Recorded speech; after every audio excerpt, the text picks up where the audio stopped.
if you are building software today, you're interacting with AI. That's a given.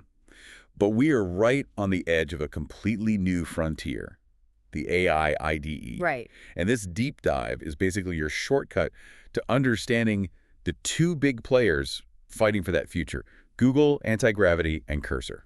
And we really have to cut through the marketing noise here because philosophically they are. They're completely different. I know so. Antigravity calls itself an autonomous agent platform.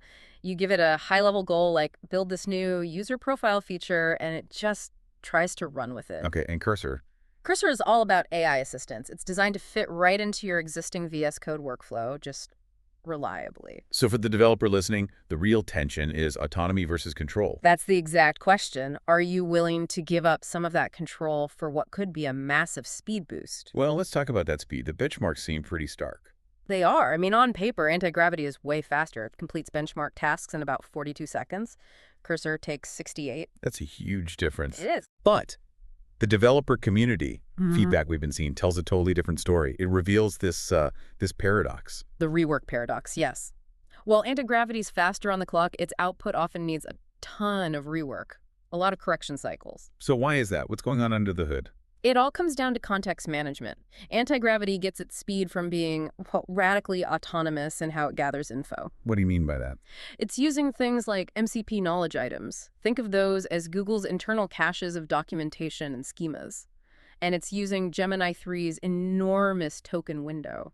So it's analyzing just a massive amount of data. Huge amounts. It's looking at live documentation, browser context, logs, historical data, all at once. Hang on. If it's pulling context from live logs and documents that widely, doesn't it raise some pretty massive security questions? Oh, absolutely. That's the risk. It's powerful, but it's a huge gamble. Now, contrast that with Cursor. Which is much more constrained. Far more. It mostly just focuses on deeply indexing the local repositories you're actually working in. It's predictable. And that predictability, I imagine, shows up in the workflow. It does. Antigravity can generate huge things on its own. I'm talking plans, forms, even entire database migrations. But that's where the risk comes in. Exactly. It might completely misjudge your framework's configuration. Famously, it sometimes invents small utility functions you never even asked for.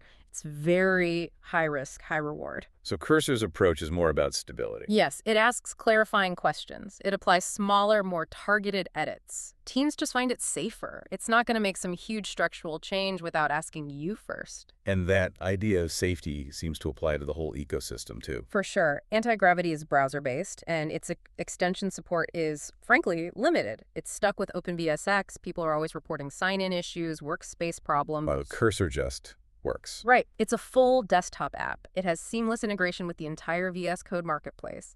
The transition is basically painless for any dev. Okay, let's talk about maybe the biggest headache of all. Yeah. The cost.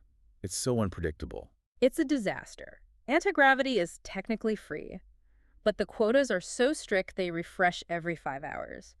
And one complex query can just wipe them out. Meaning it's functionally useless for a full day of professional work. Pretty much. And then you have Cursor, which advertises that simple, $20 a month plan. Yeah, but that's not what people end up paying, is it? Not even close.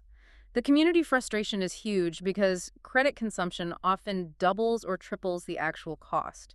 You just can't budget for it reliably. And the reliability problems just make that worse.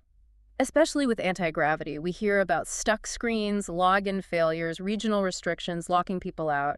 There are even formal security warnings against storing sensitive data in it. So Cursor is steadier, but you're just watching those expensive credits vanish. Exactly. The value proposition gets weaker the faster they burn. So what's the takeaway here for someone trying to decide? I mean, at the end of the day, neither tool is going to replace your own engineering judgment. Your choice really depends on your tolerance for instability and for that cost unpredictability. Do you want the deep, maybe chaotic experimentation of Antigravity? Or do you want the controlled, dependable, daily performance you get from Cursor? The ultimate point here isn't about which tool is better today. It's about what this signals for the future of our work. Right.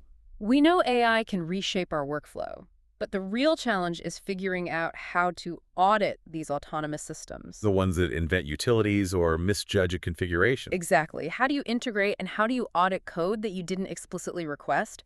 That is the question every single engineer needs to be ready to answer.